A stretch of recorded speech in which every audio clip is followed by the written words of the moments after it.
uMateyu isahluko sethoba. Sawuqala ukufunda pha kwivesi yamashumi amathathu anesithandathu siphele pha kulamqolo wamashumi amathathu anesibhozo. Matthew chapter 9 Qambini. umqolo wamashumi amathathu anesithandathu ukuya umqolo wamashumi amathathu anesibhozo. Wathi akuzibona izihlwele wasikwa imfesane ezizo ngokuba zibe zityhafile zichithakele ngokwezimvu ezingenamalusi, aze athi kubafundi bakhe, ukuvuna okunene kuninzi kodwa bona abasebenzi bambalwa. Khungani ngoko enkosini yokuvuna ikhuphe abasebenzi baye ekuvuneni kwayo. Inkosi mayisikelele ukufundwa kwelizwi layo ngoYesu Kristu inkosi yethu. Amen. Nkosi kakhulu Lali, nkosi kakhulu. Sizawuya kumshumayeli ke ngoku. Sawuya kumshumayeli ke ngoku.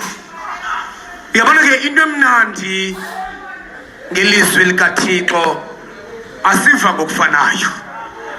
Yaye akumelanga uba sive ngokufanayo. Ndiva ngolwam uhlobo nawe uva ngolwakho uhlobo. Kodwa ekubalulekileyo uncede ungaphumi ungevanga. Siyakumshumayeli ke ngoku.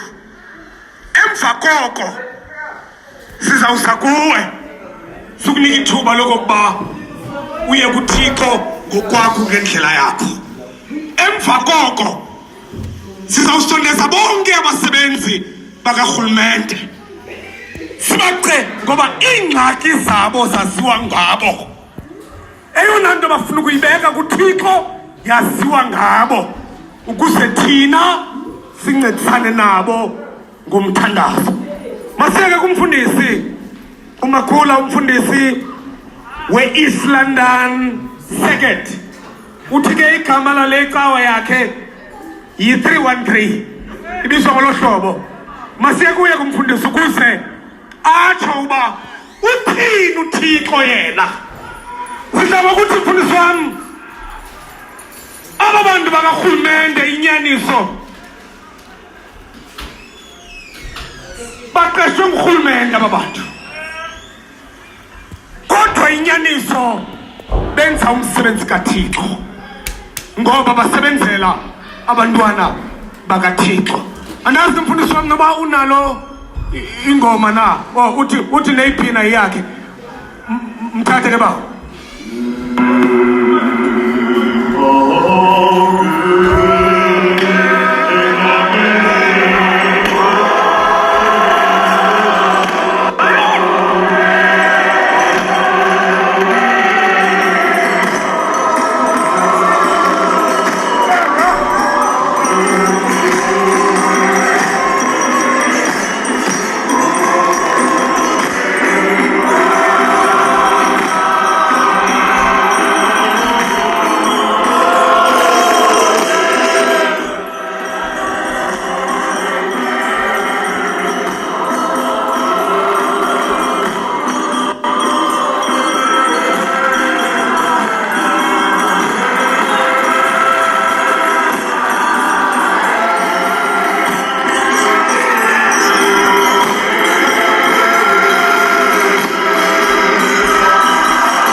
Sihlangatyezwa nguYesu onika ubomi.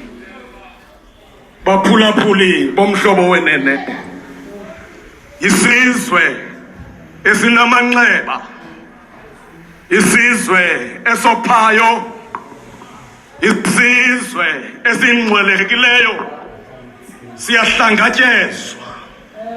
uYesu onika ubomi, baphulaphuli bomhlobo wenene. uYesu apha ngokwalevangeli uphuma kwintili zaseDikapoli, kumhlaba waseGenesarete, useluhambeni ngoba lisiko likaYesu ukuba abe sendleleni yokuguqula izimo ezixakileyo. Uphuma apha keGenesarete kwintili zaseDikapoli, athatha isigqibo sokokuba makawele, ewelela kwimida engaphesheya kwintili zaseGalili. Xa ewelele eGalili,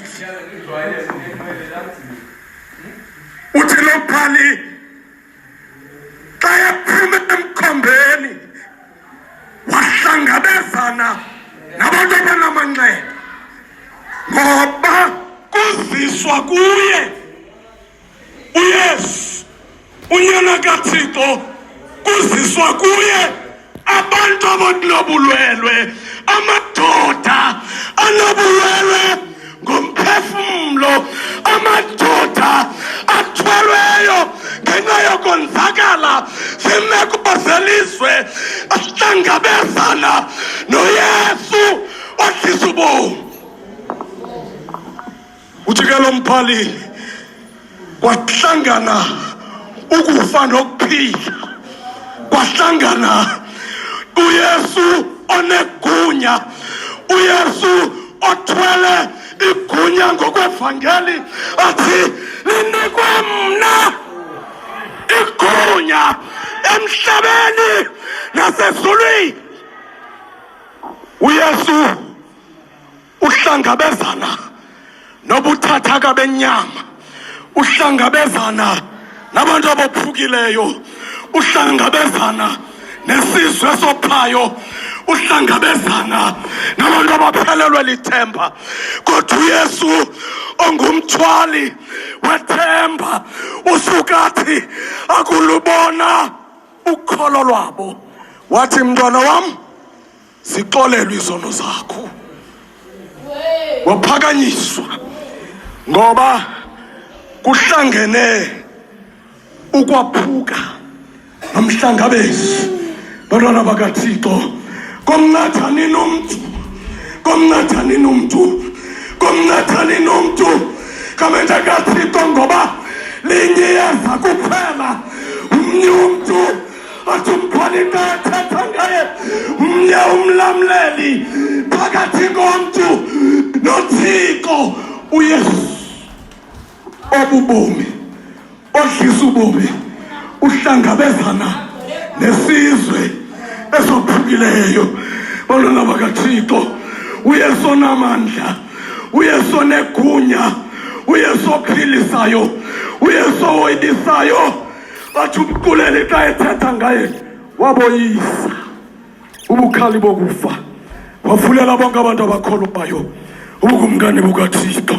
Kamente kaThixo, ngoba abanye abantu xa kuthethwa ngoYesu onegunya kulanjwa la vesi, amadoda, abanye abantu bayaqhayisa ngenqwelo zokulwa, kodwa thina sikhanganya igama likaYehova onegunya, confronting, ejongene nemeko zabantu abaxakekileyo. Kamente kaThixo wakhawulela uYesu ejongene nemeko zokwaphuka. Uthi kwafika udaba kuYesu, unyana kaThixo, liphuma kumphathi wendlu. Kamente kaThixo, imadindala sisithi sijoli, intombi yam iyafa. uYesu ejongana nemeko zokwaphuka, ewe ejongana nemeko zokwaphuka, eguqula imeko ezikanyiweyo, eguqula imeko ezikhangeleka zingena kujika. ke baphulaphuli bomhlobo wenene wathi esendleleni esabela ukupheka kwaJaira bepheka kwaJaira uthapha endleleni yayinterceptwa indlela kaYesu intombi eyayinethombe legazi wayimisa inqwelo ngoba uyakhathala uYesu ngokubulaleka kwabantu bakhe. Yiyo lento athi umculi uyasabela wakumbiza ngoba esona sihlobo kuYesu.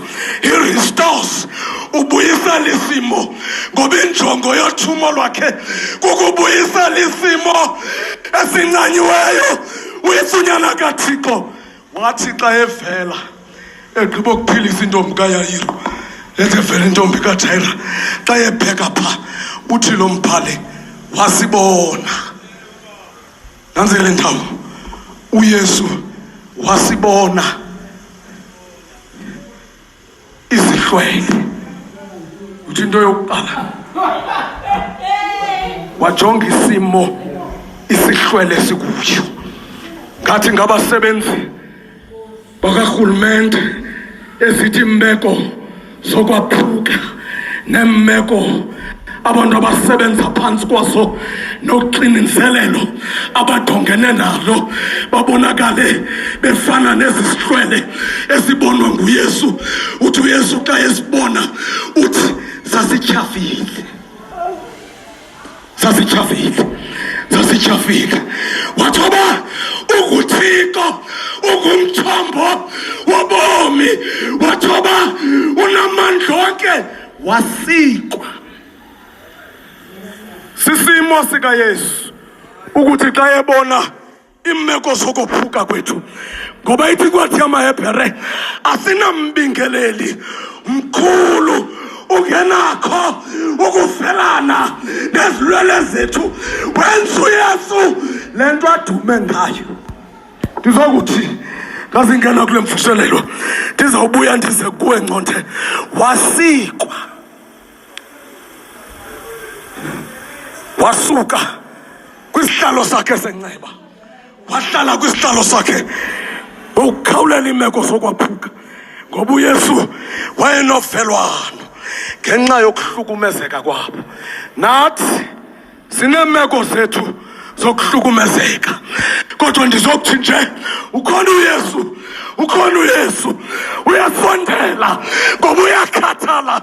Ukhona uYesu othi xa ebizwa kamente kaThixo eqaswa ngumbhali kwintili zakwaNafetali nezakwaZebhuloni abantu abahlele bomnyameni bakukona ukukhanya.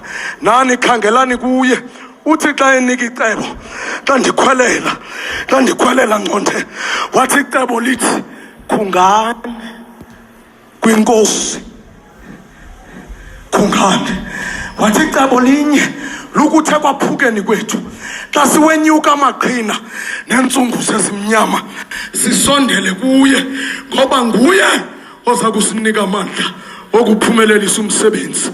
Weza wathi akuzibona izihlwele wasikwa imfesane ngenxa yazo ngoba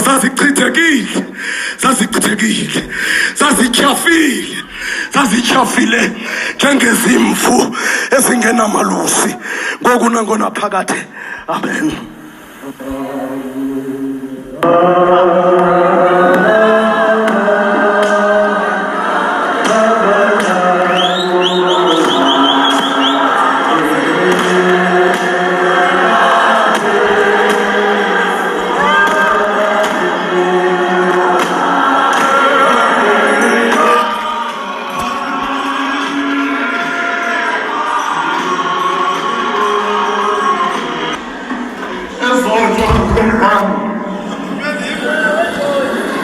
Siphathelwa kuYesu oyasondele ebantwini. Mateyu xa ezobuYesu befundisa uzobuYesu usondela ebantwini. Ayiqali le nto inqala le nto ngoba sasingakwazi thina lozulu ukuya kuThixo.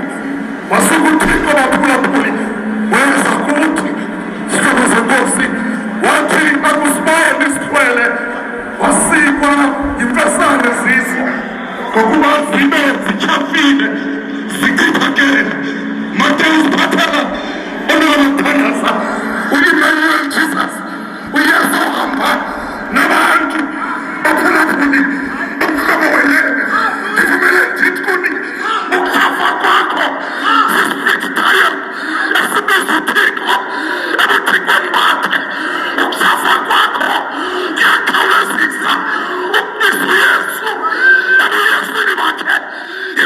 wathi unyaka emithayi esemlanjeni ukuthandaza ngakhala kuyehova ngakuba ngithafile wangiphendula ngoba uyehova ngoyesu kristu uyaphendula ekushafeni komuntu uthi kapho unoZulu wakha kuzibona izihlwele zakube zichafile wasikwa imfasane zimbini izinto apha zimbini izinto asithandaza uyesu lali ongaboniyo kodwa asithandaza uyesu obonayo ilanto ithi nkongi ezinsizini zethu iliso liyabona ngoba sithandaza uyesu obonayo inceba yakhe nemfasane yakhe thikela mfondini i-prevalent inkqenkqeza phambili imfasane yakhe uthi uhamba nqothe ufika imfasane yakhe ikulinde ngaphambili imfasane yakhe ikulinda ngaphambili nani ngoku nani basebenzi bakarhulumente imfasane yakhe inilindile le nto ikushafisileyo yiyo kanye ezawusondeza uthixo uba asondele kuwe ndiyibona le nto phaa encokola nonyaka kamdlam uthi unobalisa wathi ndivile ukhubeka kwabo ndikubonile nokucinezeleka kwabo ndehlile ndizabahlangula xa usiva kabuhlungu xa ucinezelekile uyeva yena esemazulwini nawe mphulaphuli kule ndawo kuyo ungasondela ekankolo mathotholo ngoba uyakufa utshefa kwakho ilanto ithi mbongi akakhathele mntu usibika kuye akagqotha bani ubalekela kuye mukristu lilayo sicala kumsithisi wathi emhlabeni walelinyembezi lithuba lakho namhlanje uba uthi thixo wam naku ukutshafa kwam thixo wam naku ukuthisa kwam kuba nguye yedwa mphulaphuli onamandla oqokelela wena ngoba kaloku inhliziyo ejumkileyo neqophokileyo akayiteli yena okristu inkosi yethu.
Emthandazweni ke ngoku sizawucela abefundisi basondele sikucele ngokwakho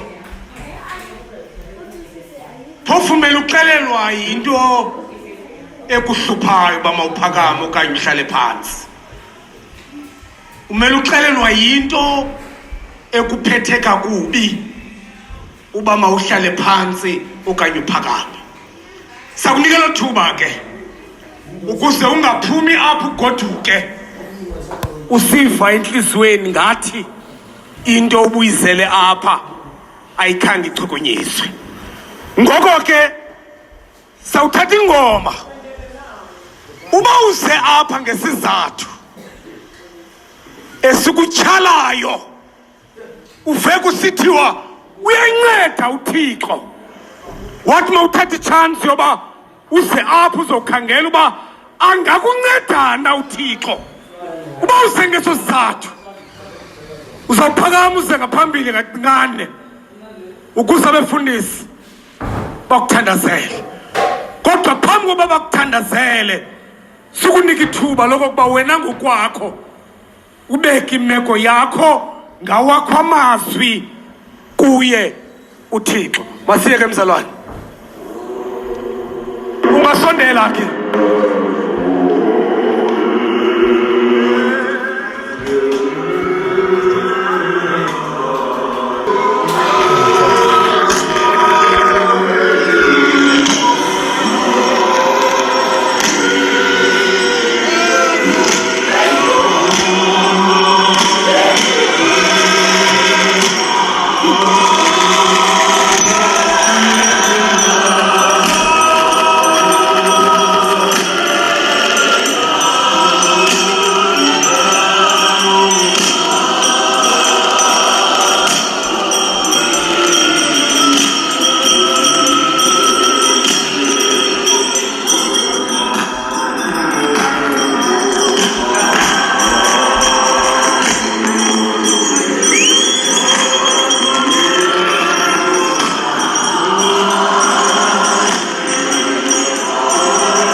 Kodwa Thixo namandla siyabayeleza kuwe njengoThixo.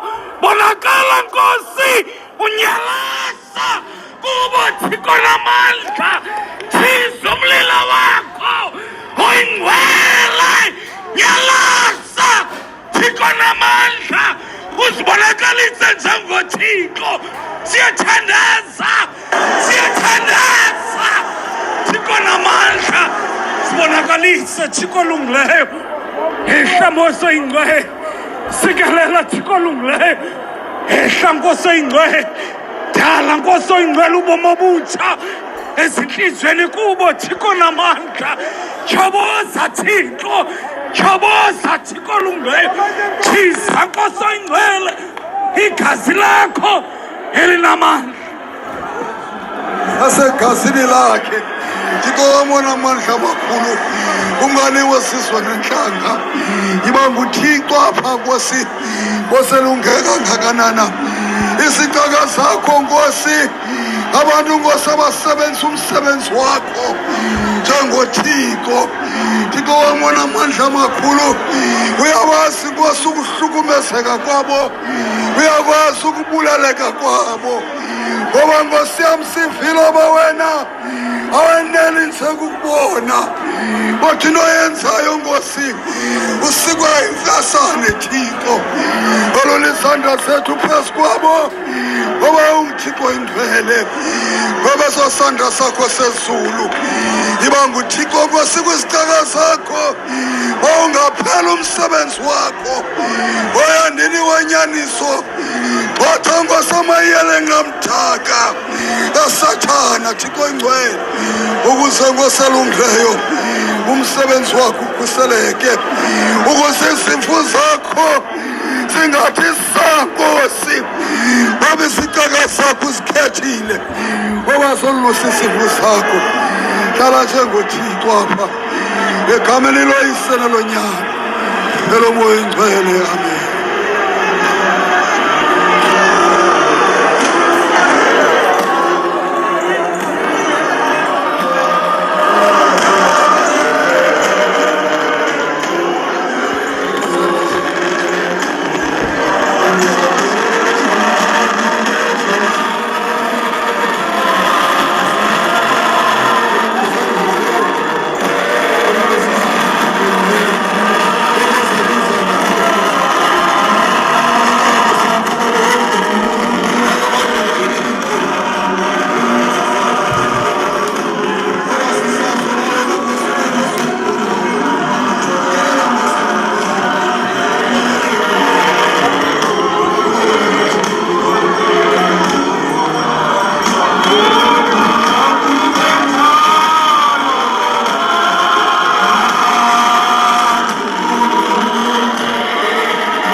Ezinyembezi kuThixo, sikhapha ezinyembezi, ngoba uThixo unguThixo wethu.